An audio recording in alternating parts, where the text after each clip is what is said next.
Comment mieux se chauffer et moins cher? Eh bien, on vous dit tout ce soir. Et d'abord, est-ce que changer vos radiateurs vous permet de baisser la facture? Les chauffages nouvelle génération promettent de consommer moins. Mais est-ce vraiment le cas? Quel modèle acheter? On a testé, on a comparé. Voici le résultat. Noé Poitvin, Mathieu Régnier. La visite du chauffagiste, Marie-Christine Joubervigne l'a redouté. Ces radiateurs sont en fin de vie, il vient les inspecter ce jour-là. Donc on va regarder un petit peu les différents éléments dans la maison. Cette caméra thermique rend visibles les différences de température dans la pièce. En orange, les zones chaudes, en bleu, les zones plus fraîches. Le contraste est saisissant sur les radiateurs. Donc là, on a 38 degrés et là, on est à 88. Vous avez une partie du radiateur qui ne chauffe pas, qui ne fonctionne plus. Oui, un bon défaut. Voilà. Mais bon, il a vécu, hein, le petit radiateur. Oui, il est un peu vieux. Ah, oui, oui. Le bilan est sans appel. L'une des résistances de l'appareil ne fonctionne plus. Impossible de chauffer la pièce correctement. Je comprends mieux pourquoi j'ai facturé comme ça. Mais bon, oui, c'est aussi une surprise, quoi. Ouais. Parce que moi, je pensais pas que ça passait partout, quoi, en fait. Car les radiateurs surconsomment de l'électricité pour maintenir une température raisonnable. Forcément, la facture est alourdie. Le chauffage en représente la moitié pour sa propriétaire, qui paye chaque mois pour sa maison avec une petite dépendance. Avec mes deux compteurs, ça me revient à 420 € par mois. Et ça me fait un tiers de ma retraite à 1 200 €, quoi. Pour réaliser des économies, il faudrait refaire l'isolation de cette maison et changer le système de chauffage. Un devis à plus de 10 000 €, la retraitée n'en a pas les moyens. À défaut, il est possible de réduire partiellement sa consommation en changeant ses radiateurs. Vous avez les supports qui sont spécifiques pour les radiateurs. Merci beaucoup. Il n'y a pas de quoi. Dans cette enseigne de grande distribution, différents modèles, de 95 € à plus de 600 €, comment s'y retrouver? Le convecteur est le plus abordable, mais aussi le plus énergivore. Le panneau rayonnant, lui, diffuse plus vite la chaleur. Le radiateur à inertie la stocke pour la diffuser de manière plus stable. Le plus performant, c'est celui à double cœur. Mais il est plus cher. 509 € pour ce modèle.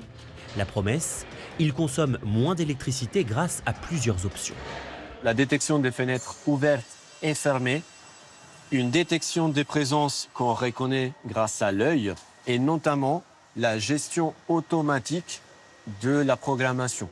Et pour plus d'efficacité, il existe le thermostat d'ambiance. Grâce à ce petit boîtier, jusqu'à 15% d'économie. On a la petite box qu'on installe directement sur une prise électrique et à ces moments-là, avec une application sur notre smartphone, on peut gérer tous nos radiateurs à distance. Compté entre 200 et 500 €, le radiateur doit être équipé d'un câble dédié. Une technologie qui a fait ses preuves dans la maison de Bernard Biraud.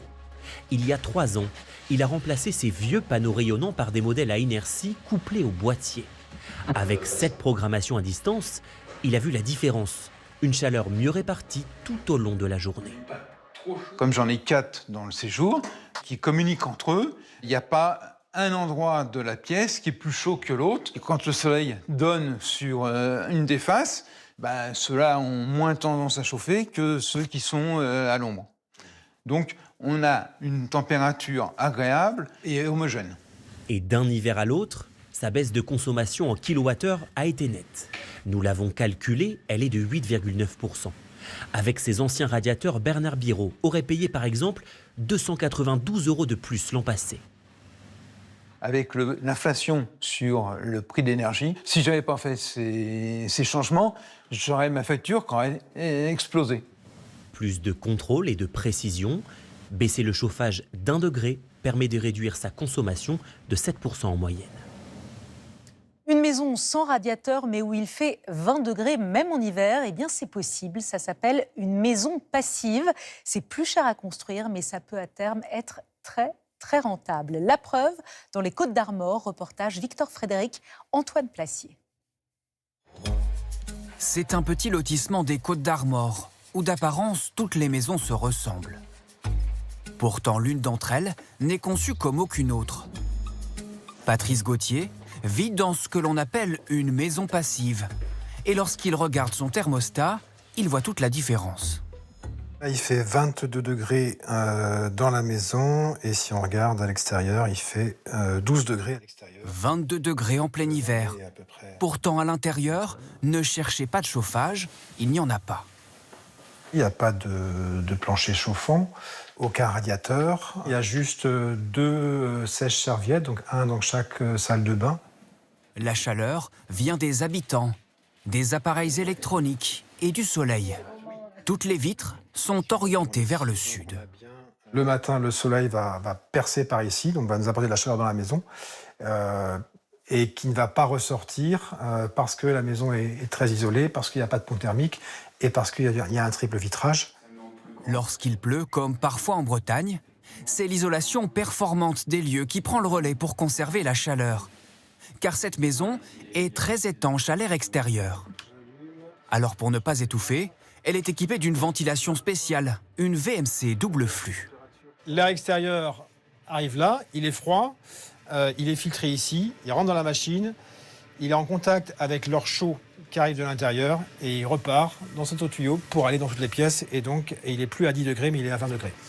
Là encore, aucune perte de chaleur ou presque. Grâce à ces équipements, cette maison passive de 6 pièces et 162 mètres carrés consomme très peu d'énergie. Seulement 35 € d'électricité par mois en moyenne pour les sèches-serviettes et la VMC.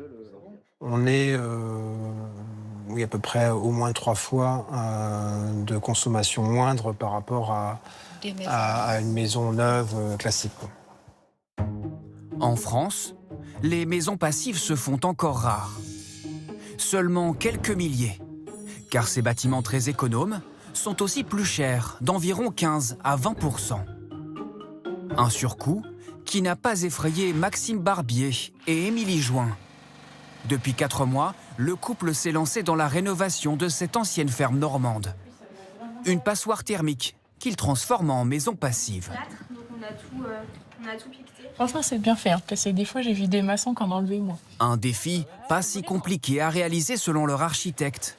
Car bien souvent, les constructions anciennes respectent tous les grands principes du passif. Les ouvertures, elles sont globalement orientées sud, elles sont plus grandes. Et celles qui sont au nord, elles sont beaucoup plus petites. Donc ça, c'est les principes, on va dire, de bon sens commun qu'avaient nos anciens. Et donc les bâtiments, en termes de volume et d'ouverture de façade, sont totalement adaptés au passif. Une bonne base que le couple doit encore transformer. On va avoir nos 25 cm de cailloux, puis on va avoir nos 12 cm de dalles, nos 16 cm d'isolant, puis nos 5 cm de chape. Et à la fin, on va arriver sur notre sol fini qui sera ici. 60 cm au sol, double isolation sur les murs et dans quelques mois du triple vitrage. Au total, le couple va dépenser 250 000 € dans cette rénovation.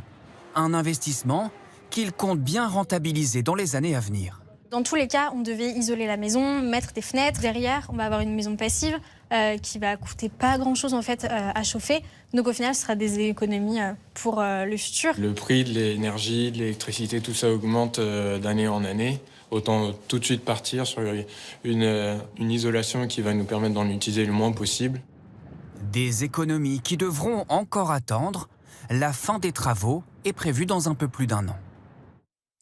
Et cette autre solution étonnante maintenant, quand la mer chauffe les maisons. C'est un système totalement révolutionnaire qui est expérimenté par exemple dans la ville de Cannes, quand l'eau de la Méditerranée remplace le gaz. Regardez, Audrey Richier, Frédéric Serruli. Fini le chauffage au gaz. Dans 1 an, cette résidence de 330 logements à Cannes sera chauffée grâce à l'eau de mer puisée à quelques centaines de mètres.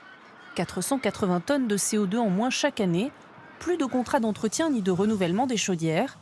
La propriétaire de cet appartement s'attend à faire de belles économies sur sa facture trimestrielle. Pour un 3 pièces au parc de la Croisette, c'est 263,47 € et nous allons gagner 26%, donc ce qui va représenter à peu près 68 €. Pour installer ce nouveau mode de chauffage, la Croisette est en chantier. Ces énormes tuyaux raccorderont bientôt les 40 résidences cannoises concernées, souvent proches de la mer. L'eau va être puisée à peu près à cet endroit, à environ 5 mètres de profondeur. Et donc il va y avoir comme une grille qui va permettre d'aspirer l'eau en fait, de manière gravitaire. C'est le principe de la thalassothermie. L'eau salée entre 12 et 25 degrés passe dans cet appareil qui récupère son énergie puis la rejette à la mer.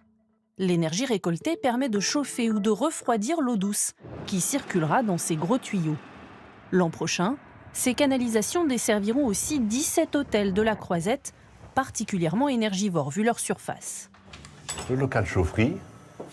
La chaufferie de ce palace sera donc à l'arrêt, car l'eau de mer permettra de chauffer l'eau et le bâtiment, mais pas seulement. On aura aussi de l'eau glacée pour rafraîchir l'hôtel l'été. L'économie en kilowatts sera entre 20 et 30%. Et on peut dire aussi 20 à 30% de la facture d'énergie, puisque cette énergie renouvelable sera juste à la portée de main chez nous. Une proximité de la ressource qui devrait permettre aux hôteliers comme aux particuliers de bénéficier de prix plus stables. Pour réaliser ce projet, le fournisseur d'énergie s'apprête à débourser près de 40 millions d'euros. Et pour faire baisser notre facture de chauffage, eh bien chacun a ses petites techniques, mais sont-elles toujours efficaces? Dorothée Lachaud, bonsoir, merci d'être là. Vous nous aidez à débusquer les fausses bonnes idées. D'abord, quand je pars au travail, est-ce que je dois baisser ou éteindre le chauffage? C'est une question, Léa, qu'on se l'est tous déjà posée en regardant nos radiateurs avant de partir le matin. Eh bien, la réponse, c'est non. Surtout pas. En fait, si l'intérieur de votre logement est froid, votre système de chauffage aura besoin de beaucoup plus d'énergie pour atteindre la chaleur recherchée. Or, on le sait, un pic de consommation intense et soudain, ça c'est très mauvais pour notre facture. Donc, au lieu de tout couper, eh bien, mieux vaut baisser un tout petit peu la température à 17 degrés par exemple, au lieu des 19 degrés recommandés. Et puis, il y a ceux qui ont le réflexe de mettre très très chaud pour que ça chauffe plus vite. Est-ce qu'ils ont bon ou pas? Non, là aussi, c'est à oublier, c'est complètement inefficace. En fait, en le poussant au maximum, votre radiateur ne chauffera pas plus vite. Le thermostat fixe simplement la température que vous voulez atteindre. En revanche, ça va vous coûter plus cher parce que vos radiateurs, justement, vont tourner plus longtemps qu'en temps normal pour atteindre la température demandée. Donc, pour aider la chaleur à se répandre, pensez plutôt à dégager les alentours des radiateurs, 15 cm d'écart minimum avec le canapé ou encore les rideaux. Puis un dernier petit conseil, Léa, méfiez-vous des chauffages d'appoint. Ces petits chauffages, vous savez, pas très chers à l'achat, ils consomment énormément, 2 fois plus qu'un radiateur classique, avec modération donc. Claire, merci à vous Dorothée. On va terminer notre tour des solutions révolutionnaires avec un système qui marche très fort dans un des pays les plus froids d'Europe, la Finlande. Des batteries au sable qui peuvent conserver la chaleur pendant une semaine. Reportage à Helsinki, Valérie Astruc avec Théophile Aubrio. Dans cette ville de 5000 habitants au nord d'Helsinki, l'hiver est sombre et glacial, moins 10 degrés en moyenne. Et pourtant, à l'intérieur de cette école, les élèves ne portent que des chaussettes et des t-shirts. On n'a pas besoin de manches, ni de portée de chaussures. Il fait bon à l'intérieur, on n'a pas du tout froid. Il fait même plus chaud que l'hiver dernier. Le chauffage de l'école comme de la ville provient de ce silo, un énorme réservoir à chaleur appelé batterie au sable. À l'intérieur, 100 tonnes de gravats venus des chantiers alentours, aux propriétés très particulières. Cela s'appelle de la stéatite. Ça conserve très bien la chaleur, avec une capacité thermique très élevée. C'est un déchet très bon marché, du sable qui n'a pas d'autre utilité. Cette batterie est alimentée par l'électricité venue d'éoliennes et de panneaux solaires. Cette énergie chauffe le sable à 500 degrés. Cette chaleur se transforme en eau chaude qui alimente les radiateurs de la ville. Dans le silo, la chaleur peut être conservée une semaine, une solution pour les problèmes de stockage des énergies renouvelables. Ce système stocke d'énormes quantités d'énergie. La batterie est constamment vidée et rechargée pour fournir la chaleur de manière constante. Autre avantage, l'impact sur le climat. Jusque-là, le chauffage venait des vastes forêts finlandaises, du bois qu'il fallait donc brûler. Le maire estime que sa ville va réduire de 70% les émissions de CO2 et gagner en autonomie. L'eau chaude venant de la batterie au sable arrive ici.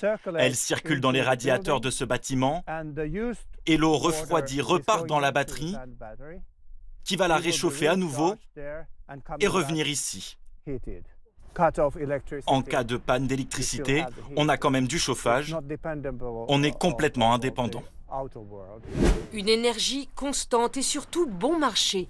Ce retraité finlandais vient de s'installer dans la ville. Le thermomètre du radiateur est réglé sur 22 degrés, toute la journée. Dans son ancienne maison, le chauffage lui coûtait bien plus cher en hiver. Évidemment, je suis très satisfait. Je peux économiser presque 300 € par mois. Techniquement, ces batteries au sable peuvent servir à alimenter des réseaux de chauffage de très grandes villes. En revanche, impossible d'utiliser à ce stade ce système pour chauffer des maisons individuelles.